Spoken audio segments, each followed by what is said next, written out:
He only deserves worship and no one else.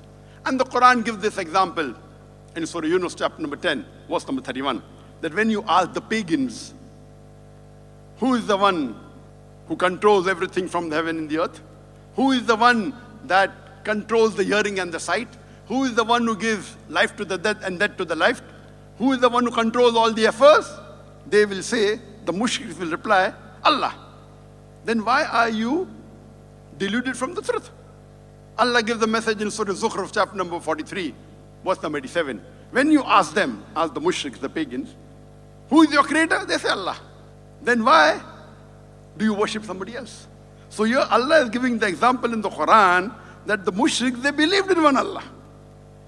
They believed in Tawheedul Ibaadah, Tawheedul Ibaadah, but they worshipped other gods besides Allah. Therefore Allah says in Surah Yusuf chapter number 12, verse number 106, most of the people worship not Allah without associating partners with Him.